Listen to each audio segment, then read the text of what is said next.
दोस्तों welcome to Hajela IAS YouTube channel. आज एक ऐसा मार्मिक प्रश्न आपके सामने कि धर्म है क्या और आखिर धर्म के प्रचार में मंदिरों का निर्माण कितना योगदान उसके लिए साबित होता है। आखिर मंदिर बनवाए ही क्यों गए और मंदिर का वास्तविक अर्थ क्या होता है और इसके इतिहास पर हम संक्षिप्त में चर्चा करना चाहते हैं। दोस्तों, भारत के इतिहास में सर्वप्रथम मंदिर से पूर्व प्रकृति पूजा रही, जिसका साक्ष्य हमें सिंधु घाटी सभ्यता से लेकर आर्यों के आने तक हमें देखने को मिलता है। तो फिर ऐसा क्या हुआ कि मंदिर निर्माण किए जाने लगे? इसका इतिहास को थोड़ा हम संक्षिप्त में पीछे से जाकर समझने की कोशिश करते हैं और देखने की कोशिश करेंगे कि भारत में आखिर भारत के उत्तर में नागर शैली, भारत के दक्षिण में द्रविड़ शैली और भारत के मध्य में बेसर शैली, जिसे बेसरा शैली कहा जाता है, का निर्माण कैसे हुआ और कैसे आज वह फली फूली। तो क्या कहना गलत नहीं होगा कि आज भारत में सभी मंदिर एक न केवल आस्था का केंद्र हैं, अपितु ज्ञान और दूसरों को संरक्षण देने के लिए भी बनाया गया है। खास तौर पे डाउन ट्रोडन्स के लिए, यानी जो बहुत ही ज्यादा गरीब तबके के लोग हैं उनके लिए या शरणार्थियों के लिए एक पवित्र केंद्र के रूप में उभरा। दोस्तों, इसकी कहानी शुरुआत होती है आपका सिंधु घाटी सभ्यता से।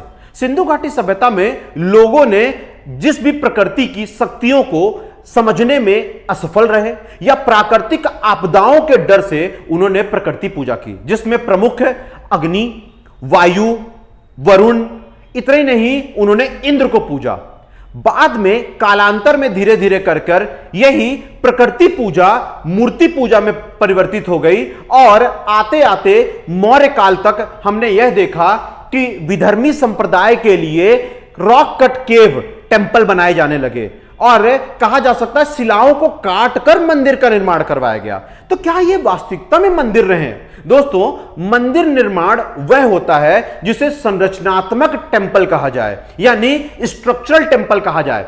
बेटा, संरचनात्मक मंदिर वह होता है जो सतह के ऊपर हो और उसे कई सारे चीजों से मिलाकर बनाया गया हो। तो क्या मौर्य काल में मंदिर रहे हैं? बिल्कुल नहीं। मौर्य काल के दौरान न केवल मंदिर नहीं थे और उस दौरान मूर्ति पूजा जैसे कॉन्सेप्ट भी थोड़े विवादास्पद हैं कि क्या यह वास्तविकता में रहा है या नहीं। हालांकि उत्तर वैदिक काल में मंदिरों की जगह पर हमने मूर्ति पूजा के साक्ष्य जरूर देखे हैं। अब आते हैं कि मंदिर कितने प्रकार के हुए और क्यों बनाए गए। दोस्तों, इसकी शुरुआत ऐसे मानी जा सकती है कि गुप्त काल के दौरान पहला संरचनात्मक मंदिर बनवाया गया।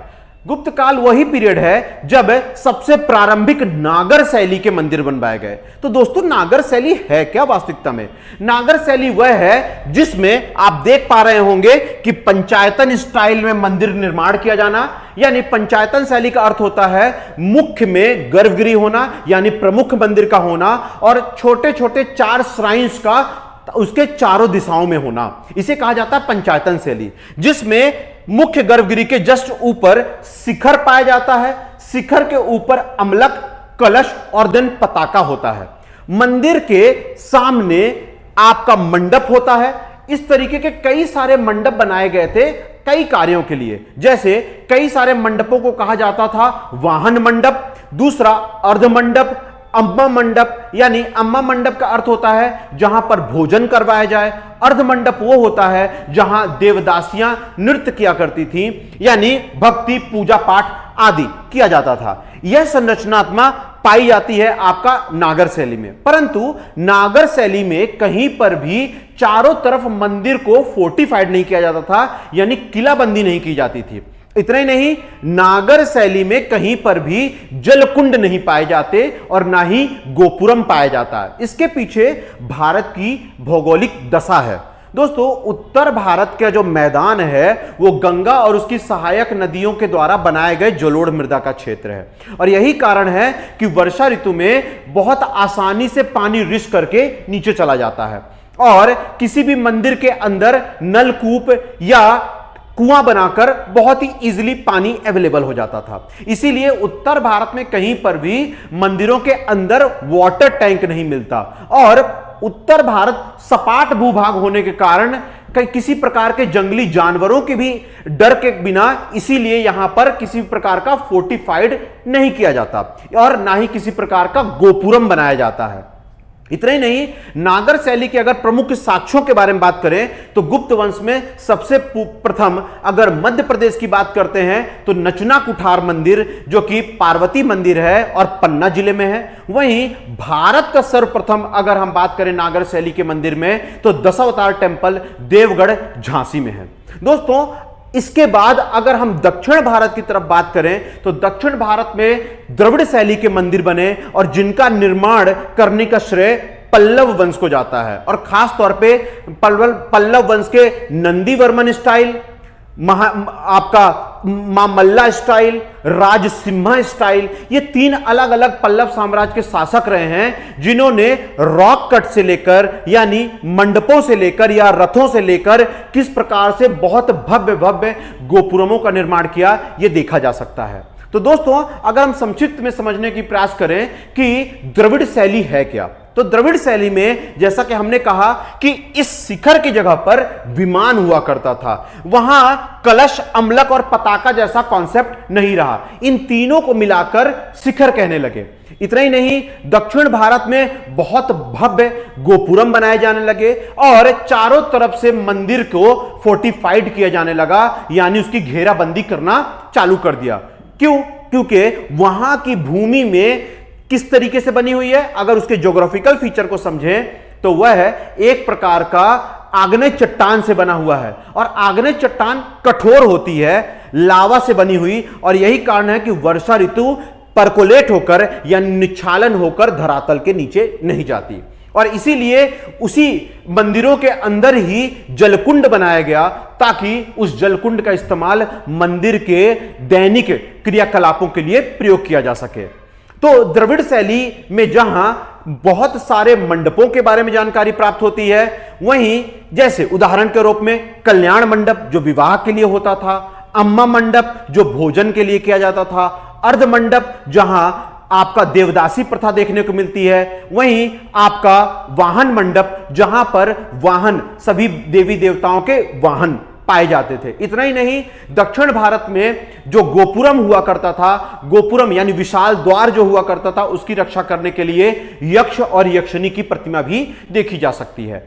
तो द्रविड़ शैली की अगर हम परिकाष्ठा देखें या सर्वोच्च शिखर देखें तो जहां पल्लव साम्राज्य द्वारा मंदिरों का निर्माण रहा, बाद में जाकर यही चोल साम्राज्य के द्वारा सबसे ज्यादा बहुत भव्य मंदिर देखने को मिले। और इसमें सबसे बड़ा श्रेय जाता है राजराजा प्रथम, जिन्होंने बृहदेश्वर टेम्पल का निर्माण करवाया तंजौर में, जो अपनी भव्यता के लिए जाना जाता है और अपनी कला शैली के लिए भी।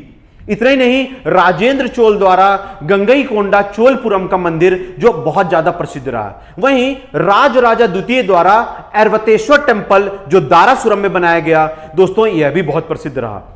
यही कारण है कि इन तीनों टेम्पलों को the great living Chola temple के नाम से जाना जाता है, जो यूनेस्को विश्व धरोहर भी है।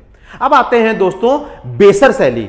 दोस्तों, अगर हम बेसर शैली की बात करें तो बेसर शैली नागर और द्रविड़ दोनों शैलियों का मिला हुआ रूप है, और इसका सबसे बड़ा श्रेय जाता है Hoysala dynasty, Rashtrakuta dynasty, Vijayanagara empire. इन सभी लोगों ने मिलकर बेसर शैली को अपनी परिकाष्ठा तक पहुंचाया।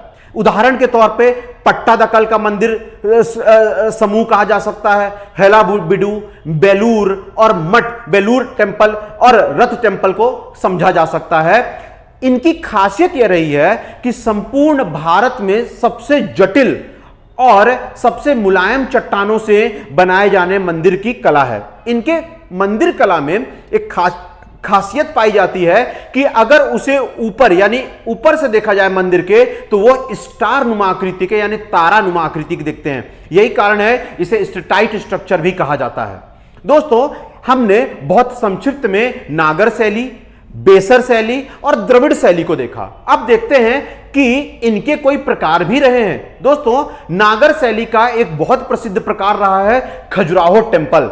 खजुराहो जो मध्य प्रदेश के छतरपुर जिले में खजुराहो में पड़ता है। इसके निर्माण का श्रेय चंदेल शासकों को जाता है, जो कई सारे मंदिरों का एक परिसर है और यह यूनेस्को विश्व धरोहर भी है। अगर हम बात करें खजुराहो टेम्पल की, तो उसमें शिखर का उरुस रिंग कहा जाता है। उरुस रिंग शब्द का अर्थ होता है कई सारे छोटे छोटे शिखरों से मिलकर एक बड़ा शिखर बनना। यह चंदेल साम्राज्य के मंदिरों का एक खासियत रहा है। इतना ही नहीं, चंदेल साम्राज्य के मंदिरों में एरोटिक सीन्स दिखाए गए हैं, यानी कि वहां पर आपका भावुक या यह कहा जा सकता है कामुक रूप दिखाया गया है चंदेल वंश के मंदिरों में। इसकी ये दूसरी शाखा रही है जिसे कहा जाता है Kalinga style of temple architecture, जिसे उड़ीसा स्टाइल भी कहा जाता है, जहां जगन्नाथपुरी और आपका कोणार्क का सूर्य टेम्पल जिसे ब्लैक पगोडा के नाम से जाना जाता है, यह भी प्रसिद्ध रहा है। वहीं इसका एक और शाखा रहा है गुजरात में, जिसे सोलंकी स्टाइल भी कहा जाता है। सोलंकी स्टाइल 108 छोटे छोटे श्राइन्स के लिए जाना जाता है और अपने जलकुंड के लिए जाना जाता है। यह नागर शैली का ही एक प्रकार रहा है। उसी प्रकार अगर हम द्रविड़ शैली के बारे में बात करें तो द्रविड़ शैली के भी कई प्रकार रहे हैं, जैसे Pallava style of temple architecture, Chola style of temple architecture, इतना ही नहीं Meenakshi style of temple architecture जिसे नायका शैली भी कहा जाता है, जिसे नायक शासकों द्वारा बनाया गया। वहीं बेसर शैली की अगर हम बात करते हैं तो आपको पता होगा विश्व प्रसिद्ध आपका राष्ट्रकूट शासक कृष्णा प्रथम द्वारा बनाया गया एलोरा का कैलाशनाथ टेम्पल। इतना ही नहीं, Pattadakal temple, हेलाविडु temple, Belur temple, ये सभी भारत की खूबसूरती का बयान करते हैं। इतना ही नहीं दोस्तों, भारत में मंदिर की बात आए और उत्तर पूर्व साम्राज्य के बारे में ना बात किया जाए तो आपको पता होगा कामाख्या टेम्पल, जो कि अहोम टेम्पल आर्किटेक्चर का माना जाता है, और वहीं बंगाल में पाल टेम्पल के रूप में जाना जा सकता है। आई होप आपको मंदिरों के बारे में हमने संक्षिप्त में बहुत ज्यादा डिटेल दिया। अगर आपको इसी प्रकार के और भी इंफॉर्मेटिव जानकारी चाहिए हिस्ट्री संबंधित, प्लीज डू कमेंट और please share with other people also. Thank you so much.